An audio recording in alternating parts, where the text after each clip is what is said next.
Vous écoutez Un œil sur le Brésil, le podcast pour découvrir le Brésil autrement. Bonjour à tous. Aujourd'hui, on se penche un peu sur ces images qu'on a tous en tête sur le Brésil et les Brésiliens. Bonjour. Oui, les fameux clichés, hein. Le carnaval, le foot, les plages. Exactement. Mais bon, qu'est-ce qui est vrai là-dedans? Qu'est-ce qui l'est moins? On va essayer de démêler un peu tout ça, de dépasser la carte postale. Tout à fait. C'est important parce que ces stéréotypes, même s'ils partent parfois de quelque chose de réel, ils simplifient énormément. Le Brésil, c'est bien plus complexe et diversifié. Alors, commençons par un grand classique, la ponctualité. Ou plutôt, le manque de ponctualité. Les Brésiliens seraient toujours en retard. C'est vrai ça? Alors, c'est typiquement le cliché qui demande beaucoup de nuances. Disons que, oui, dans un cadre informel, entre amis pour un dîner, un retard de 15-20 minutes, parfois même 30, c'est assez courant. Ça peut être vu comme une sorte de flexibilité, un rapport au temps différent. D'accord, une souplesse quoi. Voilà. Mais attention, ça ne veut pas dire que c'est la règle partout. Dans le monde professionnel, surtout dans les grandes villes comme Sao Paulo ou Rio, là, la ponctualité est beaucoup plus attendue et en général respectée. Ah oui, donc il y a vraiment une différence entre le perso et le pro. Exactement. Faut pas généraliser cette idée de retard systématique. Compris. Alors, autre image forte, la samba. On imagine que tout le monde au Brésil a ça dans le sang, danse la samba dès le berceau. Ah, la samba. Oui, c'est un symbole national très fort, c'est indéniable. Surtout lié à Rio, au carnaval, bien sûr. Bien sûr. Mais dire que tout le monde la danse, non, c'est faux. D'abord parce que la richesse musicale du Brésil est immense. Ah oui. Comme quoi, par exemple?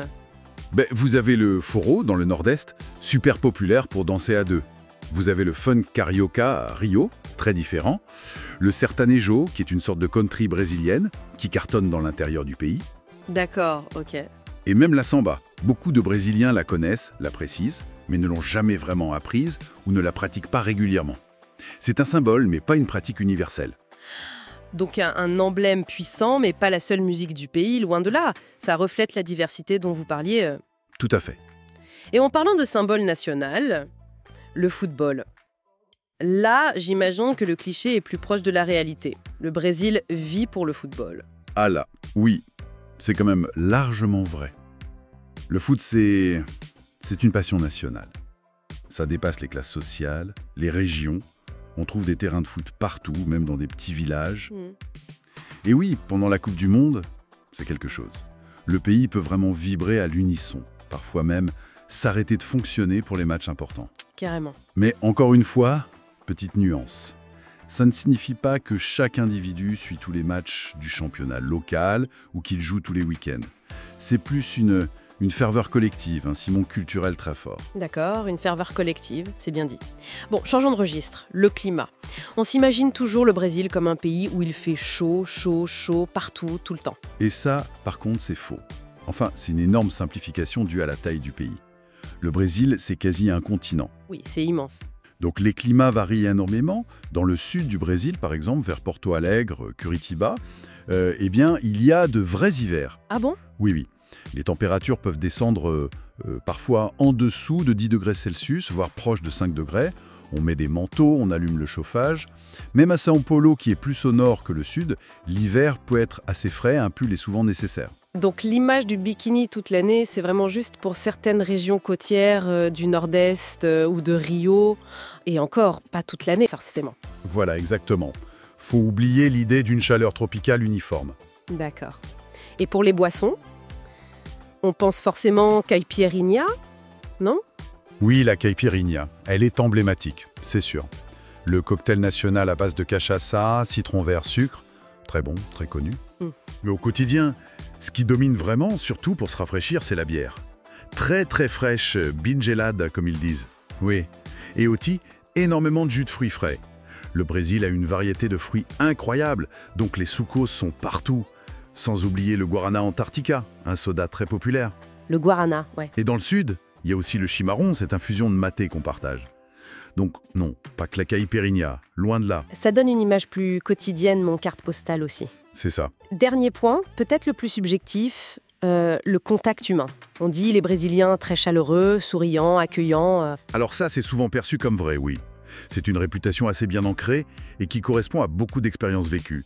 Le contact est souvent facile, les gens peuvent être très ouverts, expressifs, curieux de l'autre. Mais, parce qu'il y a toujours un mais avec les généralisations, sur 215 millions de personnes. Évidemment. Il faut nuancer. L'accueil, le tempérament, ça varie aussi selon les régions. Le Nord-Est a une réputation de chaleur humaine peut-être plus marquée que le Sud, par exemple. Et puis, bien sûr, ça dépend des personnalités individuelles, comme partout dans le monde. Bien sûr. Donc chaleureux souvent, mais pas un trait de caractère uniforme et automatique pour tous. Voilà, faut se méfier des « tous les Brésiliens sont comme ci ou comme ça ». Absolument. Bon, si on essaye de résumer un peu tout ça, qu'est-ce qu'on retient ? Que les clichés, ils ont souvent une petite base de vérité, quelque part, mais qu'ils déforment ou simplifient énormément. C'est exactement ça. Ils prennent un aspect parfois réel, mais limité, et ils le généralisent à tout un pays, à tout un peuple. Et ce qui est intéressant, c'est qu'en grattant un peu ces clichés, Oui, tout à fait. on découvre justement toute la richesse, toute la diversité du Brésil.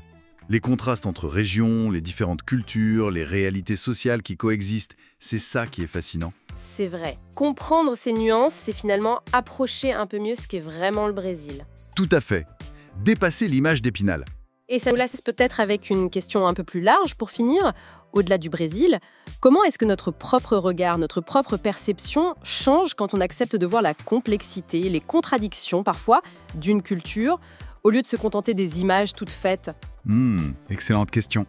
Ça invite à plus de curiosité et d'humilité face à ce qu'on croit savoir sur les autres. Exactement. Une piste de réflexion pour tout le monde. Merci beaucoup, Ona, pour cet éclairage. Merci à vous.